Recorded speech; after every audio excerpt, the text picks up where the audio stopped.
Saludos, ¿cómo están? Xavier Coscojuela está con nosotros. ¿Lo ves bien? Lo dijiste bien. Ah, ok. Está con nosotros porque tal cual cumplió 21 años. Así es. Me encanta tal cual. ¿Sabes qué me gusta?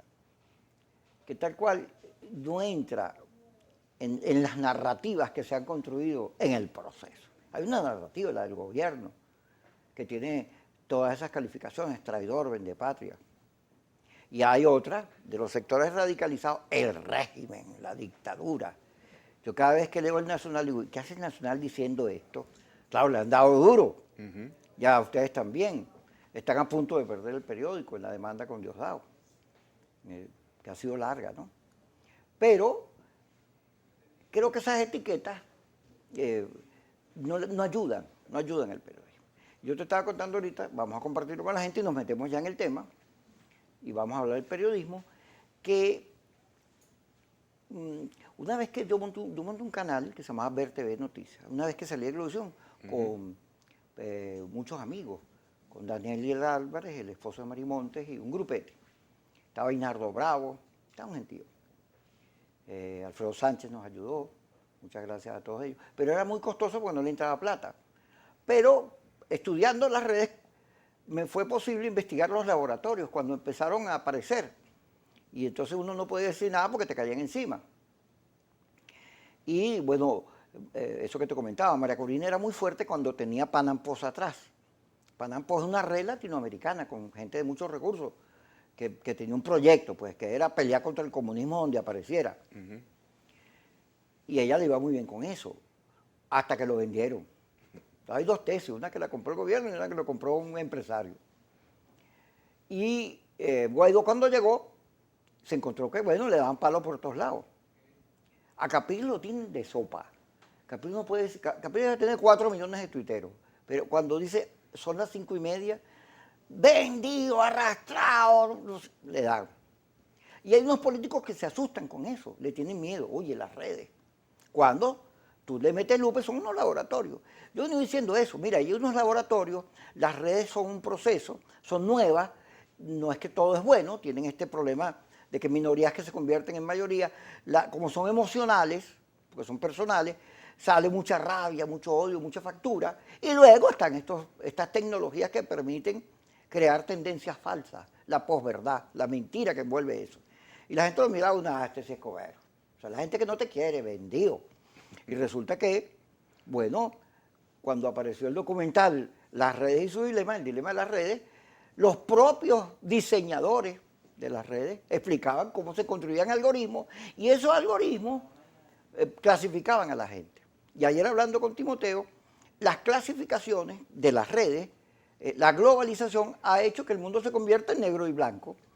Los Estados Unidos y China, la derecha y la izquierda. Entonces los matices donde suele estar la verdad, los periodistas sabemos que la verdad siempre está en los matices.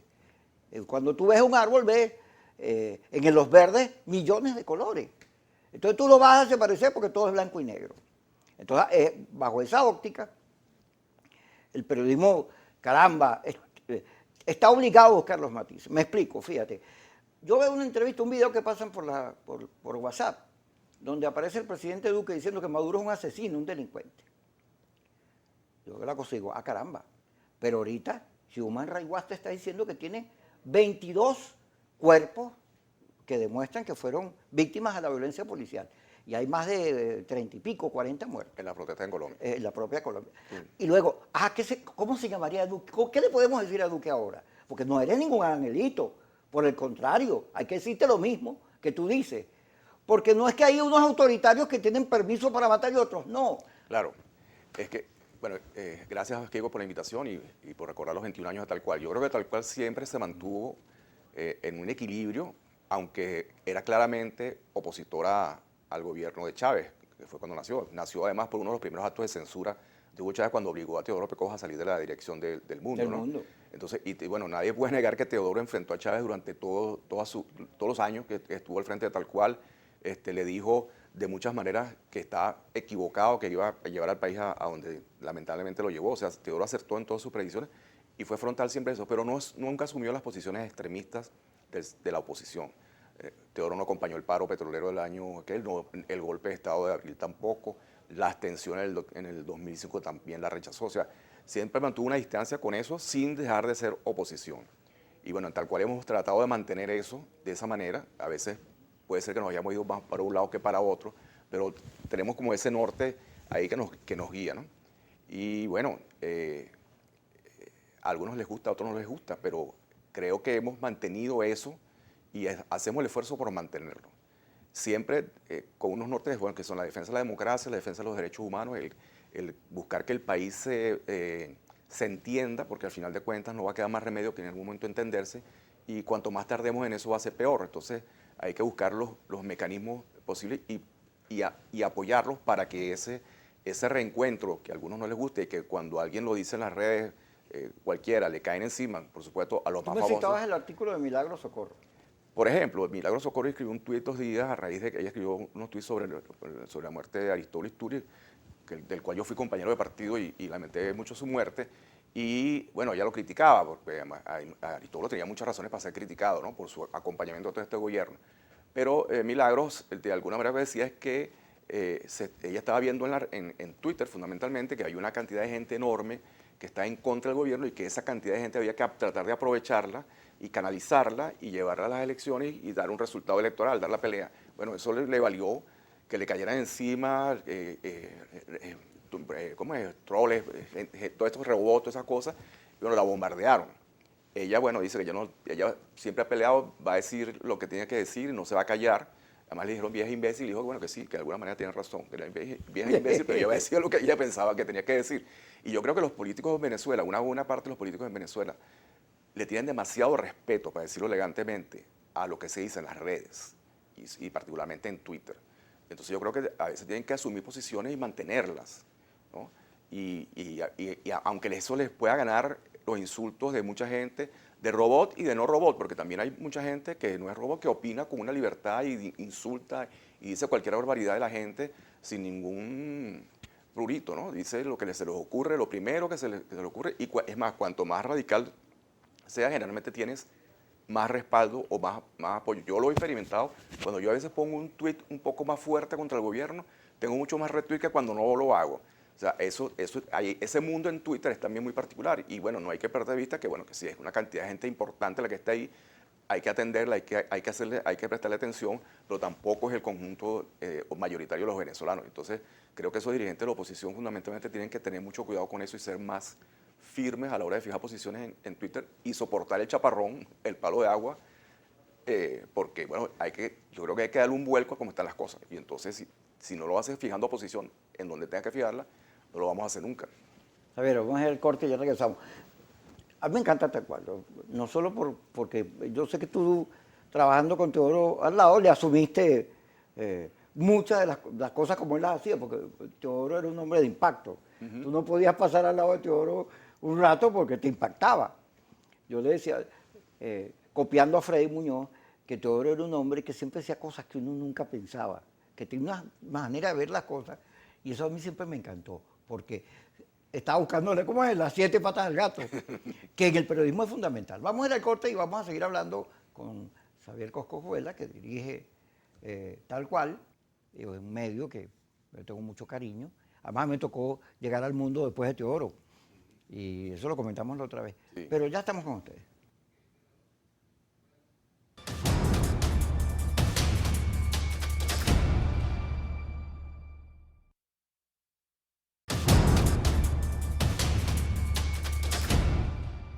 Seguimos con Xavier Coscozuela, ¿lo dije bien? Ahora peleé, Coscojuela, que es un apellido vasco. Sí. Por cierto, que tú conociste a Carmela de Leizaola. Claro, cómo no. Ah, chicos, Carmela que se nos murió. Son mi amigo de sus hijos. De Neco. Chomi, Neneco, Miquel y Estíbaliz. De todos ellos también muy amigos, los quiero mucho. Se me perdió Neco, lo vi fue peludo en España haciendo caricaturas. Sí, allá está. Personaje.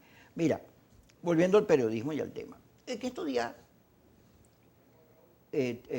Tal Cual hace un trabajo de Enrique Márquez. Porque en la miseria humana que es la política, el partido donde él militó saca un comunicado diciendo, él desde el año 1900 no sé qué, 2000 no sé qué, no es militante, lo que él dice no somos nosotros, y empiezan a echarle dedo. Una cosa fea.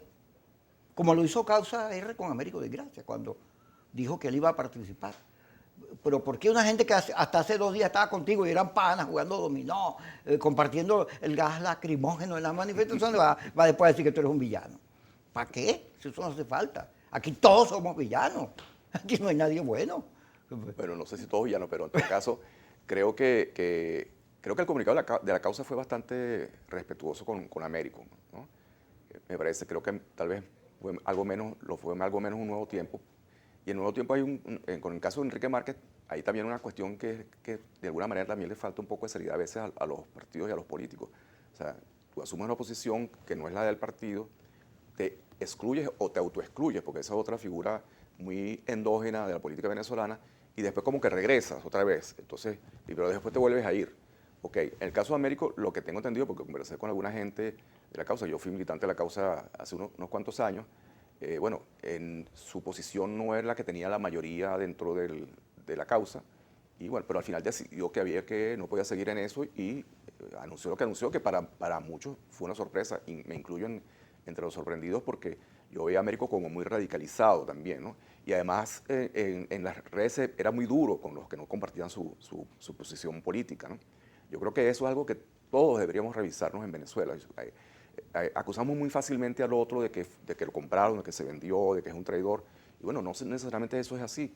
Puede haber casos, pero yo creo que generalmente lo que hay es posiciones políticas distintas y hay que tratarlas de esa manera y discutir y dialogar y conversar y tratar de, bueno, ponerse de acuerdo en cuál es la ruta y cuál es el camino y qué es lo que queremos hacer y respetando las posiciones, o sea, respetando lo que cada quien pueda pensar.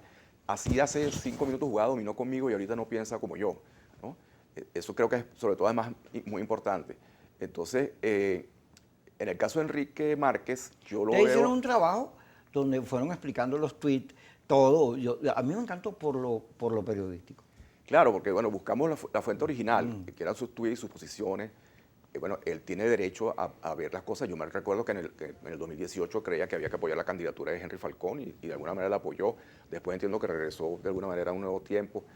Está bien, también creo que estaba de acuerdo con la participación en el diciembre pasado para las elecciones de la Asamblea Nacional. O sea, tiene una posición distinta a la de su partido y distinta a la de la mayoría del G4, evidentemente, y de la mayoría de esos partidos de la oposición que, bueno, de esos 40 partidos de oposición, pongo lo de partidos entre comillas porque no, si quieren reflejar con eso fortaleza, creo que realmente es lo contrario, ¿no? Que haya 40 partidos, yo creo que algunos de ellos tienen más letras en su nombre que militantes en su fila. Pero bueno, ese sería otro punto. Pero en todo caso yo creo que la gente tiene derecho a cambiar de posición y a cambiar de opinión.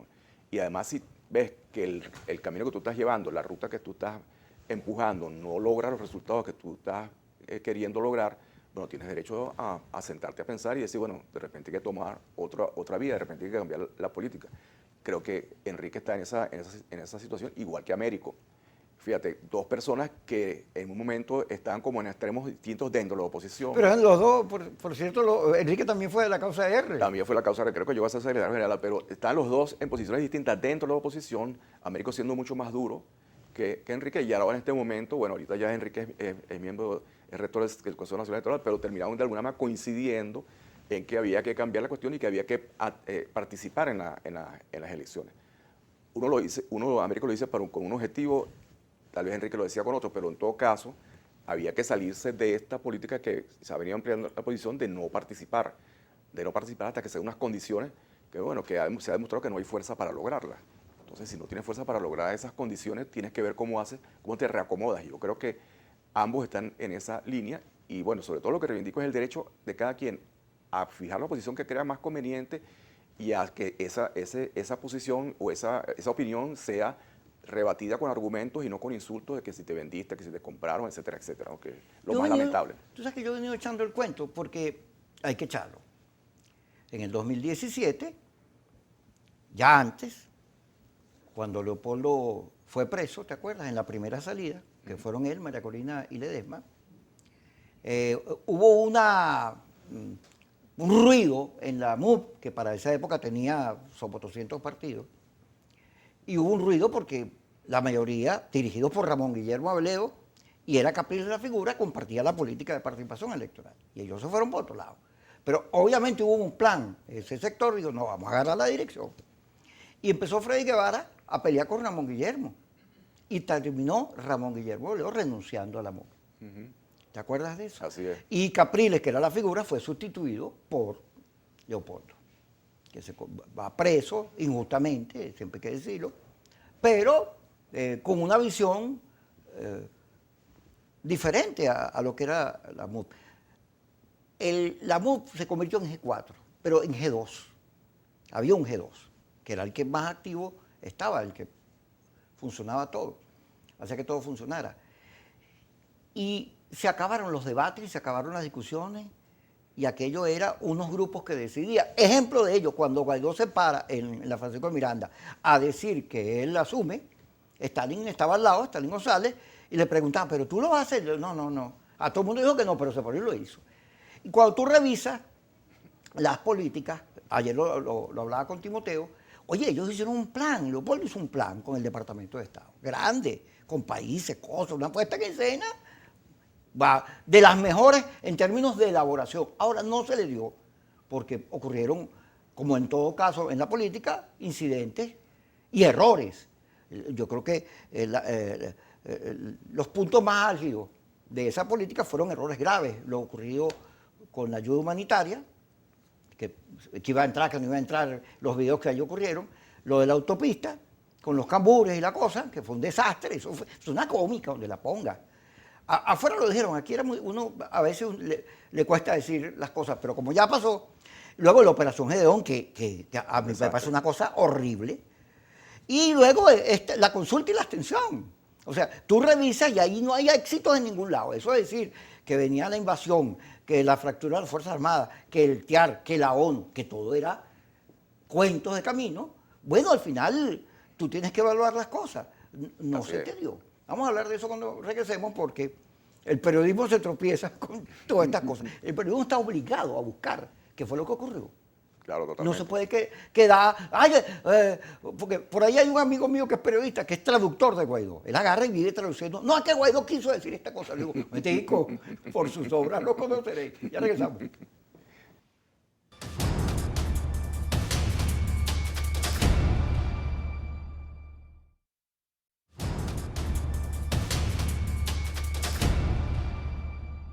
Entonces, hablando con Xavier Coscojuela, ahora sí, Ahora sí.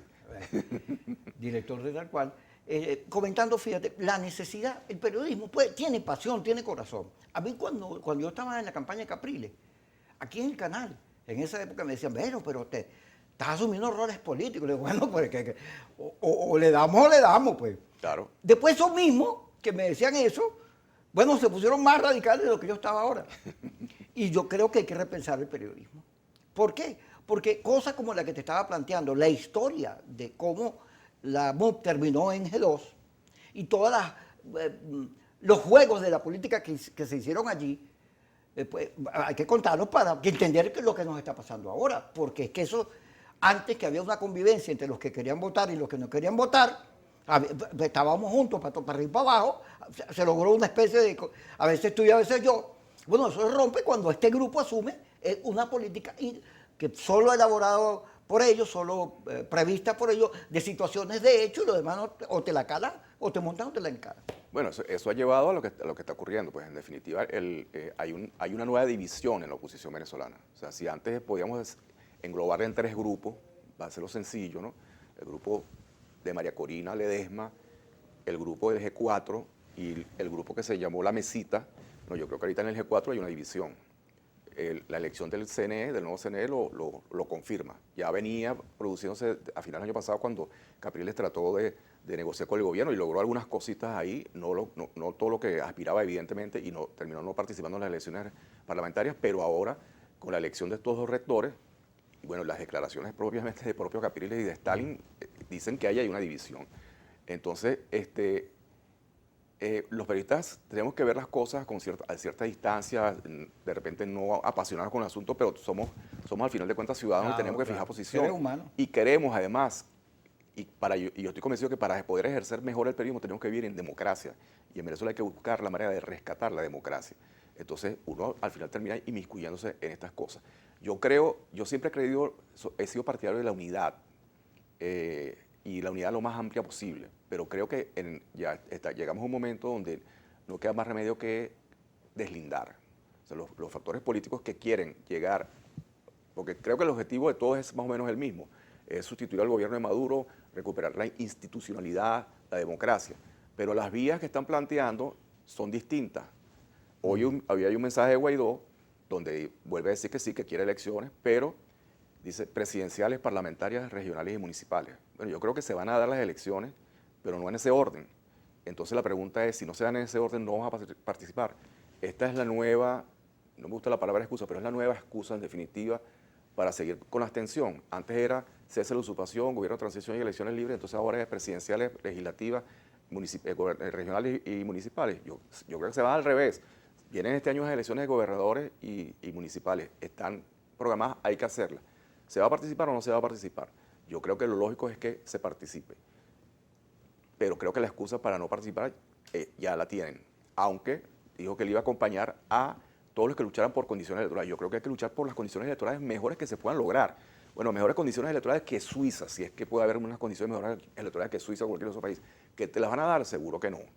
Al gobierno le interesa que la oposición se mantenga dividida. Y yo creo que eso es obvio, no hay que ser ningún experto, ni analista, ni cosas, eso es obvio y evidente. Bueno, entonces, ¿cómo tú enfrentas eso, esa cuestión que el gobierno la aplica y te busca dividir? Lo acaba de elaborar otra vez, un cuarto sector, para llamarlo de alguna manera.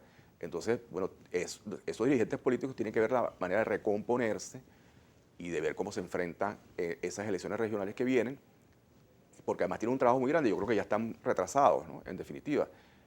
Aquí se le ha hecho mucho daño al voto como instrumento de lucha y bueno, ahora tienes que convencer a la gente de que ese es el mejor camino, cuando le has venido diciendo durante un tiempo demasiado largo que no sirve para absolutamente nada, que las salidas eran otras esas que tú citaste, que bueno, que evidentemente no se dieron, afortunadamente de paso, porque no quería nada con ninguna invasión ni nada por el estilo.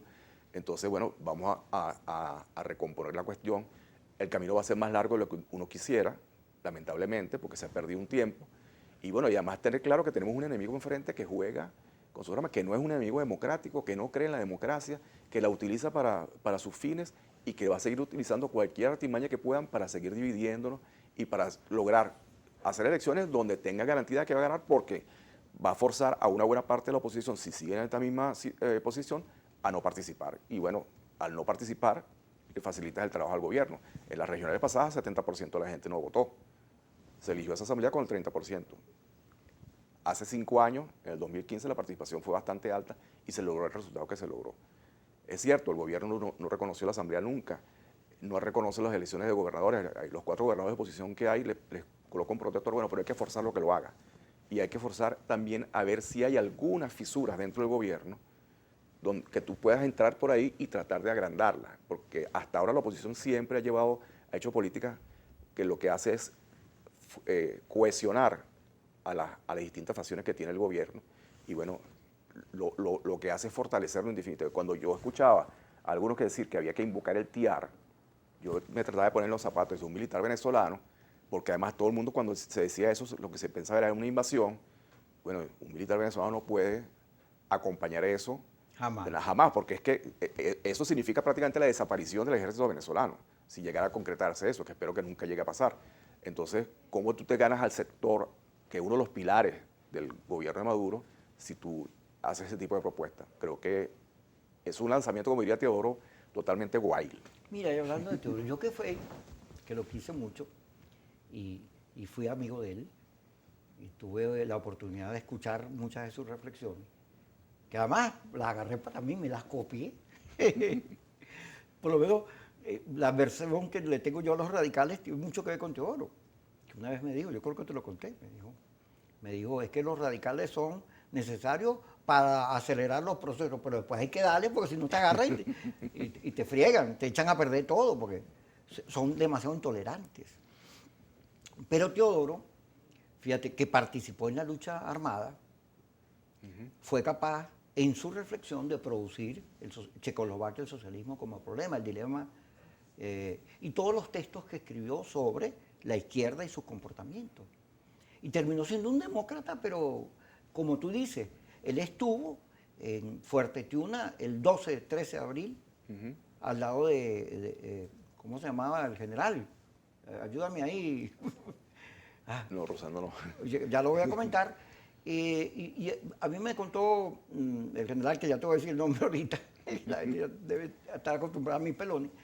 A mí me lo contó él, cómo se produjo el regreso de Chávez. Cómo Teodoro él le consulta a Teodoro, le dice, bueno, ¿y qué hacemos? Le dice, no, la Constitución y las leyes.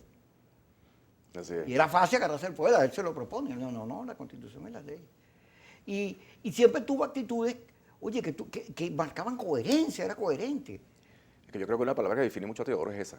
Vamos la que a mejor lo hablar define. de eso y Coherencia. así me da tiempo de buscar el nombre. Ya regresamos.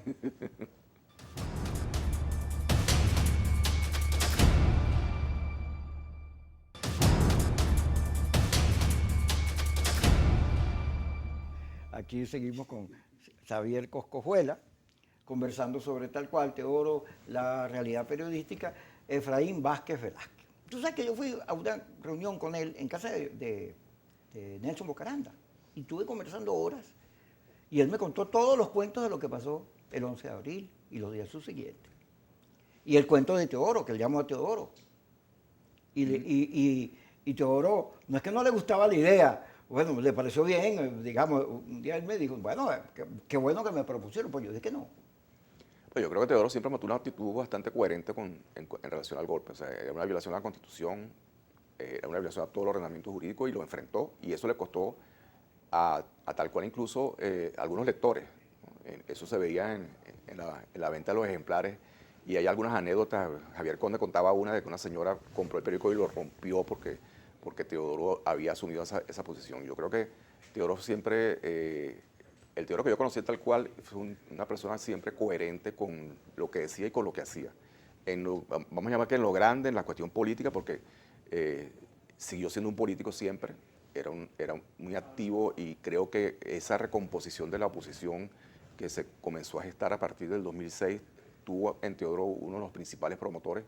Incluso hay una anécdota que él asistió a una reunión de Un Nuevo Tiempo, que lo invitaron, él no era militante de Un Nuevo Tiempo, que algunos de sus amigos eran miembros de ese partido, y cuando llegó todo el mundo se puso de pie y le dio un aplauso, un tiempo que, bueno, que hasta creo que se llegó a poner rojo, no sé si se lo ponía rojo, pero casi. Se ponía rojo. Entonces, yo creo que la coherencia fue siempre una de sus virtudes y siempre estuvo en contra de ese golpe y de todo lo que ocurrió ahí, todo el manejo además mediático. Era muy crítico de los poderes que llamaba los poderes fácticos, de algunos encuestadores que inventaban numeritos que no tenían nada que ver con la realidad, que nada más veían sus círculos que los rodeaba a ellos y creían que esa es la realidad de los venezolanos. También, pero había encuestadores que también caían en el asunto, ¿no? Y en el manejo interno del periódico también siempre Teodoro fue una persona muy de fomentar la participación de los trabajadores. No solamente la cuestión sindical, que ya es una anécdota muy contada de que Teodoro fue el que le dijo a la gente, bueno, usted no va a formar un sindicato. Y se formó un sindicato y jamás hubo ninguna persecución contra ninguno de los que asumió delegaturas o cuestiones que tú sabes cómo es eso, que en algunos otros medios cuando... Yo fui delegado sindical. Por eso, en algunos otros medios eras un muy buen periodista, pero cuando te convertías en delegado sindical te comenzabas a ver todos los efectos habidos y por haber, ¿no? Entonces, eso nunca ocurrió allí. Recuerdo que en una oportunidad el gerente le dijo a Teodoro, bueno, es que estos delegados están poniendo como muy exigentes. Y bueno, la respuesta, bueno, pero ese es su trabajo, ese es su papel, para eso son delegados sindicales, hay que ver cómo nos entendemos. Y bueno, la otra cuestión es los editoriales. O sea, Teodoro escribía un editorial todos los días, de lunes a jueves, y ese era un editorial que era debatido con un grupo de gente dentro del periódico. Tenías que convencerlo, y no era tan, o sea, y había que argumentar bien para cambiar cualquier cosa, pero no se negaba a hacerlo, pero por alguna razón invitaba a que la gente participara en eso, ¿no? Y bueno, a veces lo que lo conocimos, sabemos que tenía un carácter que a veces era impulsivo.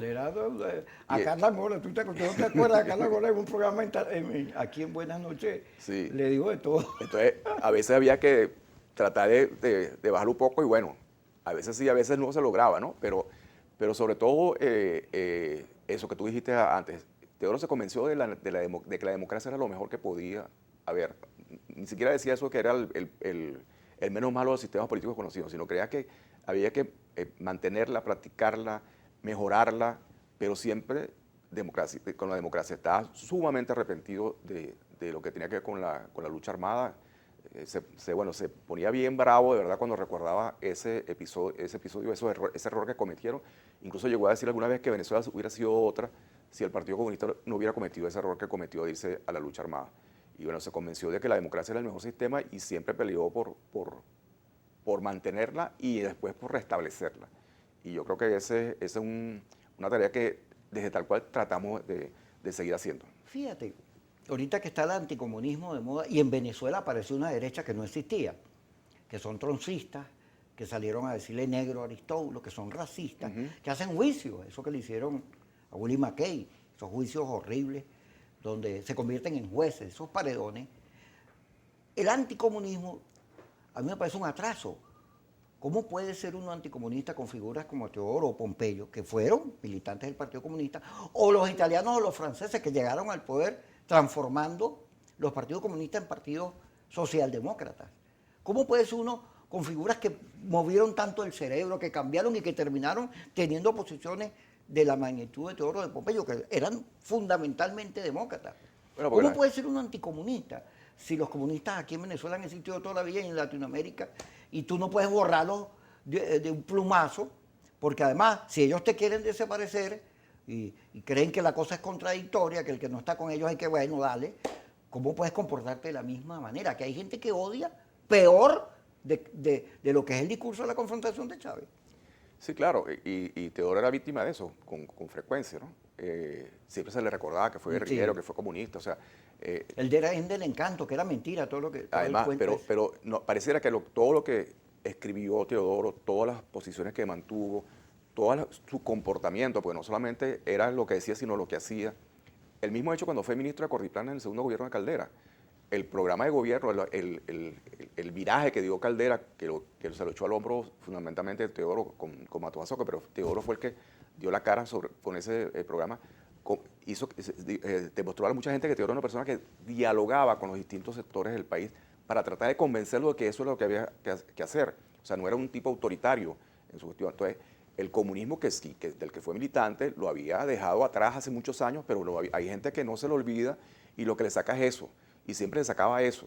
Y además, incluso algunos decían, no, es que él es un chavista encubierto, pero señores, abandonó su partido el más decidió apoyar a Chávez. Desde el primer día enfrentó a Chávez, llegó a la dirección del Mundo y no hizo más que otra cosa que enfrentar y denunciar las cosas que hacía Chávez. Lo sacan del Mundo, funda Tal Cual y es lo mismo. El periódico ha tenido 9 demandas judiciales porque son diferentes vías las que intentaron para cerrarlo, para callarlo. Y todavía hay gente incluso que le decía que era chavista encubierto. Bueno, hay gente que de verdad se quedó encuadrada en un sitio y no ve las cosas de otra manera, no piensa, porque creo que hace falta el ejercicio de vez en cuando. Y bueno, esa derecha que tú dices que de alguna manera siempre existió en Venezuela, pero siempre muy pequeña, pero que el chavismo logró que creciera un poco más. Y bueno, que no sé por fin qué nombres les dieron, pero no han demostrado ser muy originales, porque fueron al CNE y se presentaron que uno de sus nombres era Vox, como los españoles, ¿no? Sí. Que además, de paso, un partido franquista fascista, ¿no? Sí. Entonces, bueno, y nada democrático, pero bueno, es un retrato de lo que son ellos, pero así, Teodoro, Pompeyo, todo lo que formó, una buena parte de lo que formó el MAS, son gente que reflexionó sobre todo lo que era el comunismo, lo que era la dictadura, lo que era la democracia, y cambiaron su forma de las cosas y lo demostraron en la práctica. Entonces yo creo que eso es algo que deberíamos, la tolerancia que eso significó, la tolerancia incluso de Adeyko Pei hacia estos sectores, porque en otros países de América Latina, tú citaste hace un rato el ejemplo de lo que ocurrió en Colombia hay unos acuerdos de paz firmados entre el gobierno anterior y la guerrilla de la FARC, pero constantemente asesinan personas. Duque. No ahorita en las manifestaciones Duque. donde hubo también muertos, sino durante todos estos años, cualquier dirigente campesino de ONG de derechos humanos, de cualquier cosa, en cualquier momento son asesinados. En Venezuela, después que se pacificaron las guerrillas, yo creo que hubo algunos excesos, ¿no? Tampoco es que fue el paraíso, pero en general hubo tolerancia, y el Congreso que existió en la llamada Cuarta República, donde convivían diferentes partidos, bueno, ahí había discursos durísimos a veces, se acusaban de unas cosas y de otras, pero se respetaban y se toleraban, y eso es lo que al final creo que es una de las cosas que tenemos que volver a rescatar en Venezuela, la tolerancia, lo que dijimos hace un rato. O sea, yo puedo pensar hoy de una manera y puedo pensar de otra manera en otro día y por eso no me tienen que etiquetar como colaboracionista, cohabitador, vendido, etcétera, etcétera. Puedo cambiar de oposición, puedo cambiar de opinión. Si no es así, bueno, entonces la gente no piensa porque piensa toda la vida de la misma manera. Entonces yo creo que esas cosas hay que volver a rescatar dentro de la oposición, en primer lugar, porque esos ataques que se hacen a dirigentes de oposición son de verdad terribles. En algunos de ellos participan algunos dirigentes de la oposición, creo que cada vez menos, creo que eso se ha ido reduciendo, pero también hay mucha gente en esas redes que se expresa a través de esas redes que, bueno, que de tolerancia tienen muy poco y yo creo que eso hay que rescatarlo en Venezuela. Vamos a ver una cosa que tocaste ahorita, pero vamos al corte primero. Xavier Coscojuela con nosotros, director de Tal Cual, el periódico fundado hace 21 años por Teodoro Pecón, al cual hemos referido, por supuesto. Ya regresamos.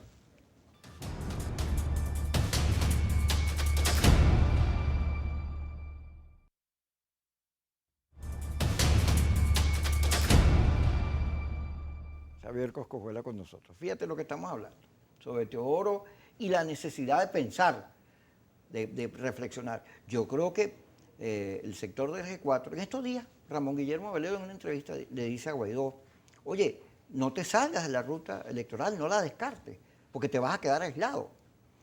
Fíjate, por primera vez el debate del CNE lo gana el sector moderado, en las redes y en el país. Bueno, porque todo el mundo salió a defender a Márquez y a Picón, porque Picón había estado preso, había sido el artífice de la victoria del 2015, porque él manejó todas las estructuras.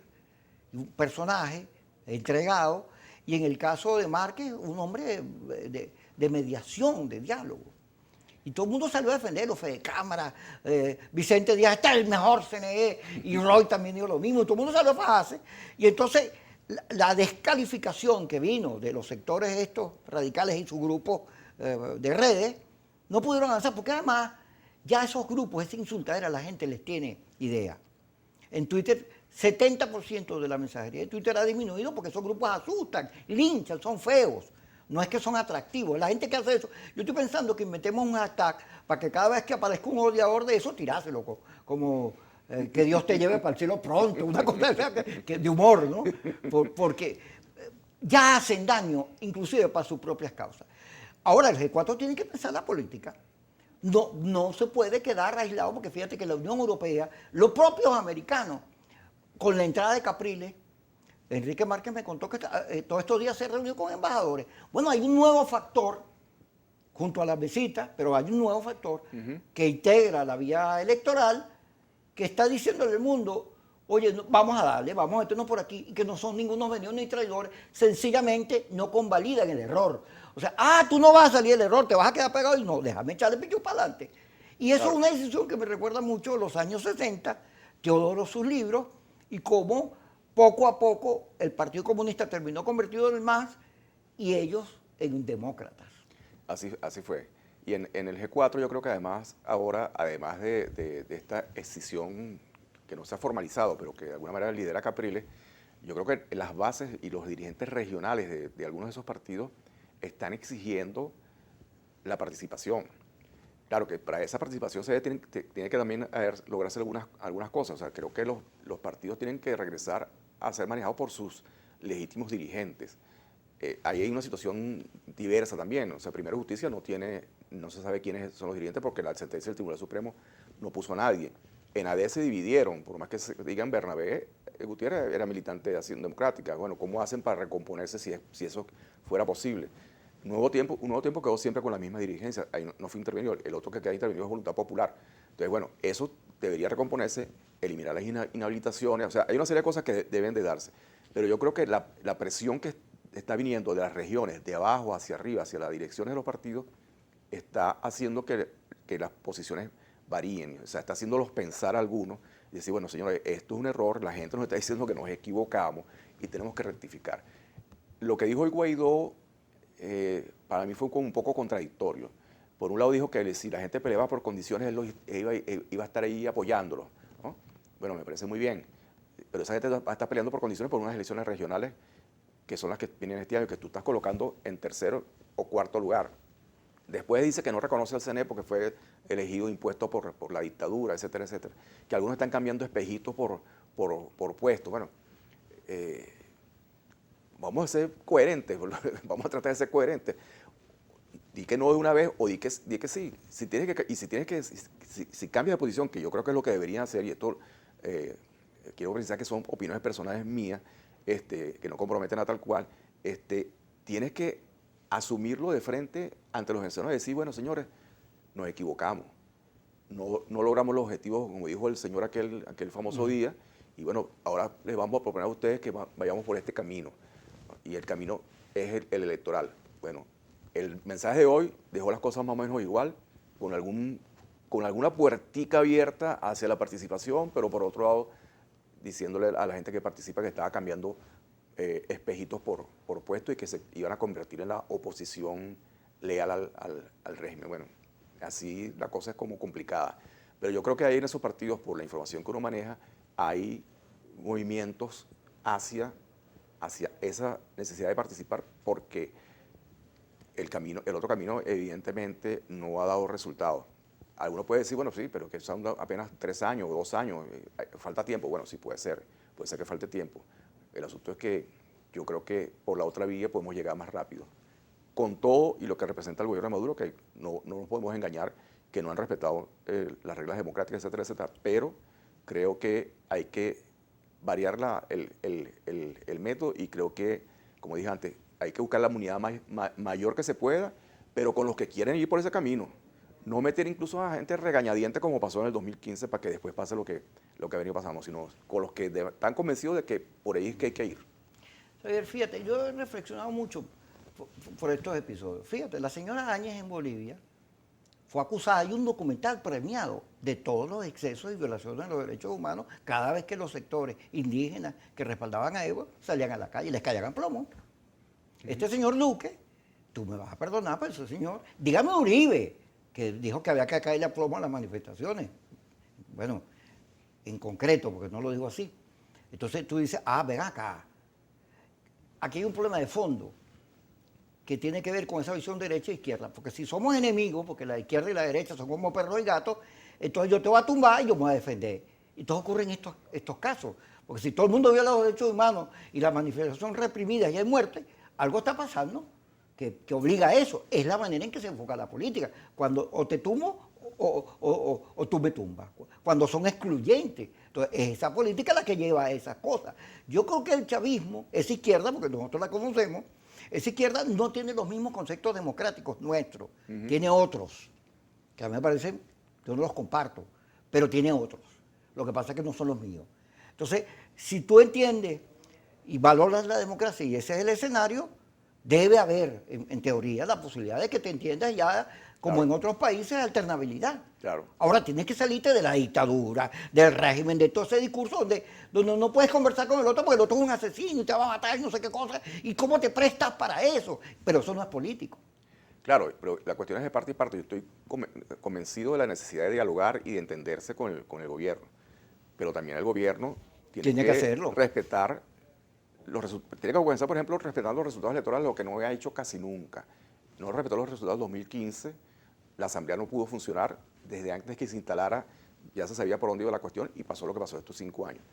Yo aspiro que esta negociación que logró incorporar a Roberto Picón y a Enrique Márquez al CNE permita ir logrando otros acuerdos, y que si la oposición gana 5 gobernaciones en estas elecciones, por decir un número, que yo creo que si se participa pueden ser muchos más, no se le nombre un protector a ese gobernador, porque yo creo que una de las cosas que hay que reivindicar de los años finales de la etapa democrática fue precisamente la descentralización, y creo que a esas gobernaciones hay que darle más bien poder para que puedan ejercer sus funciones y mejorar la situación de cada quien, igual en los municipios. No puede ser que si alguien gana la alcaldía por decir un sitio de San Juan de los Morros, tú le pones un hombre, es un padrino o una madrina, y los recursos vayan para allá y no vayan para el alcalde que fue elegido por la gente. O sea, yo creo que es de parte y parte. Así es. Entonces, ok, creo que los extremos de ambos lados hay que buscar la manera de neutralizarlos.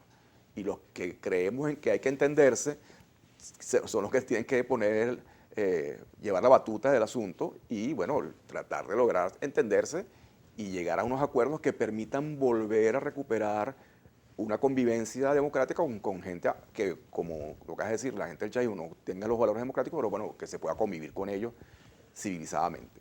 Gracias, Xavier, además, muy racional. Teo te dejó.